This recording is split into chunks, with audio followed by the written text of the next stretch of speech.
Aged care financial advice is about minimising fees, maximising benefits and leaving the resident in the best financial position.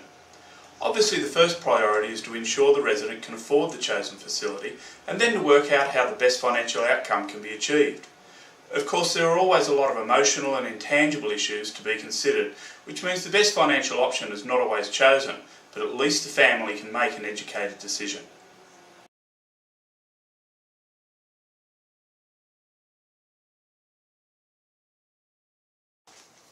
Well, there are a range of strategies that can be employed around the family home, the size of the accommodation bond, and even Centrelink-friendly investments. It's a matter of working out which strategy or combination of strategies will give the best result.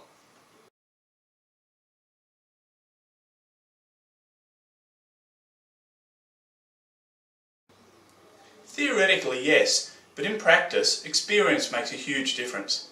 Many financial planners do very little of this work and may not even be across all of the strategies available.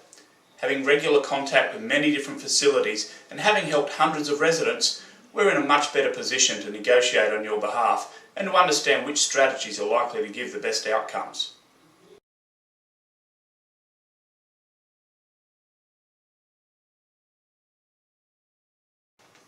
Of course that's a large part of it, but there are other equally important issues as well. Estate planning is hugely important. Powers of attorney and guardianship and ensuring the will is up to date is extremely important. Often the mental state of the resident is deteriorating and there may not be another chance to get it right. Forward planning becomes even more important when there is a couple involved, as you need to ensure that what you are putting in place now will still be of benefit after the first partner is gone, or if the other partner needs to enter care as well.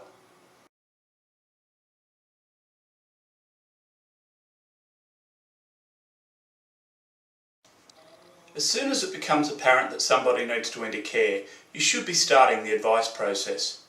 Often we can assist in finding a place or at least narrowing down choices. There are also some traps that can be avoided by being prepared. Making an early call to us will cost you nothing and leave you much more prepared when you start looking for a bed.